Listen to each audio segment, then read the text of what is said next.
It was a quiet evening when I returned home from work. I pushed open the front door, expecting the usual sight of my living room. But what I saw stopped me in my tracks. The entire space was eerily empty. My furniture, books, and personal belongings were gone, as if they had never existed. Panic washed over me as I rushed to check each room, only to find them all the same, completely bare. I couldn't understand what had happened. My heart pounded as I raced to my bedroom, hoping to find some sign of normalcy. But even there, everything was missing. The bed, the desk, the clothes, all vanished. It was as if my life had been erased in an instant. But then I heard laughter. A cold, mocking laugh echoed from behind me, and I spun around, my mind racing with fear. Standing in the doorway was my sister-in-law, Kate, her face twisted with amusement. "Look at this place," she said with a smirk. "So neat and clean now, don't you think?" I stared at her, confused and angry. "Kate, what the hell is going on?" I demanded, my voice shaking with frustration. She shrugged nonchalantly, her eyes gleaming with mischief. "Oh, nothing much," she replied. "Why don't you go check the garden?" My stomach churned with unease, but I moved to the window and peered outside. What I saw made my blood boil. There, scattered across the lawn, were all my belongings, thrown haphazardly and soaked from the rain. My laptop, books, clothes, everything lay abandoned in the mud. I turned back to Kate, fury building inside me. "Why would you do this?" I shouted. Kate only shrugged again, clearly enjoying my reaction. "You should really think about getting your own place," she said mockingly. "It's about time you stopped living at your parents' house." Her words stung, but my anger was stronger than my hurt. "How dare you?" I shot back, my hands clenched into fists. "You have no right to touch my things." Kate crossed her arms, unfazed by my outburst. "I'm just trying to help you grow up," she said with a smirk. "You're 30 years old and still living here. Don't you think it's time to move on?" The nerve of her was unbelievable. She wasn't even part of this family until she married my brother, and now she thought she could dictate my life? My mind raced as I considered what to do next. This couldn't go on. For months, I'd tolerated her rude comments and her disrespectful behavior. Ever since she and my brother had moved in after he lost his job, things had become unbearable.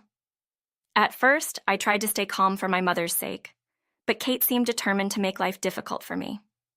She would criticize me for still living at home, despite knowing that I stayed to care for our mother after her accident. My brother, busy with his job search, was often absent, leaving me to deal with Kate's constant jabs. But now, with my belongings thrown into the mud, it was clear that she had crossed a line. I couldn't let this continue. It was time to confront my brother about Kate's actions and put an end to her torment. I stormed into the kitchen where my brother was sitting, drinking coffee. He looked up as I approached, confusion crossing his face as he noticed my anger. "What's going on?" he asked, setting down his cup. I took a deep breath, trying to keep my voice steady. "It's Kate," I said, my words sharp. "She threw all my things into the garden. Everything is soaked." His eyes widened in surprise. "What? Why would she do that?" he asked, standing up. I shook my head, still fuming. "She said I should move out, that I'm too old to be living here," I explained. My brother ran a hand through his hair, clearly troubled. "I'll talk to her," he said, but I could tell from his tone that he wasn't sure how to handle the situation. Kate was his wife, after all. Later that night, my brother did speak to Kate, but it didn't change anything. If anything, it made things worse. Kate became more passive-aggressive, her insults disguised as jokes. I did my best to avoid her, but the tension in the house was unbearable. I had been planning to move out for a while, saving up money to buy a place of my own, but now it felt like I needed to speed up the process. I couldn't stand living in such a toxic environment any longer.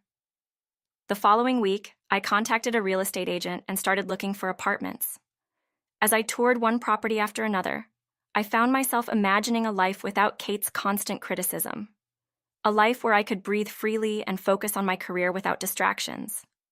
But just as I thought I was on the verge of escaping, something unexpected happened. One evening, as I sat in my room, browsing through real estate listings, I heard raised voices downstairs. My brother and Kate were arguing. At first, I tried to ignore it, but then I heard something that made my heart race. Kate was accusing my brother of having an affair. "You think I don't know about her?" she shouted. "I've seen the messages." My brother's voice was strained as he tried to defend himself, but Kate wasn't having it. I crept closer to the door, listening intently. It seemed that their marriage was falling apart, and suddenly I wasn't the only one desperate to escape. The tension between them escalated, and I realized that things were about to get much worse. The next morning, my brother came to me, looking exhausted. "We need to talk," he said, his voice barely above a whisper. He explained that Kate had found out about an old fling he had before they got married, and now she was threatening to leave him. "I don't know what to do," he admitted, rubbing his temples. "Everything is falling apart." I felt a pang of sympathy for him, despite everything. "You need to figure out what's best for you," I told him gently. "If this marriage is making both of you miserable, maybe it's time to consider other options." My brother nodded, but I could see the uncertainty in his eyes. He had always been the strong one, the one everyone looked up to. But now he seemed lost, just like me. In the days that followed, Kate's behavior grew even more erratic. She would leave the house for hours without saying where she was going, and when she did return, she barely spoke to anyone. My brother was at his wits' end, unsure how to fix things. One afternoon, while my brother was out at a job interview, Kate cornered me in the hallway. "You think you're better than me, don't you?" she spat, her eyes burning with anger.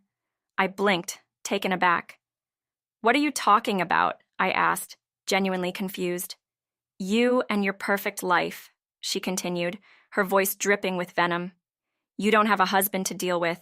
You don't have responsibilities. You just sit in your room and work on your little computer projects." Her words stung, but I refused to let her see that. "Kate, I don't know what's going on with you and my brother, but this has nothing to do with me," I said calmly.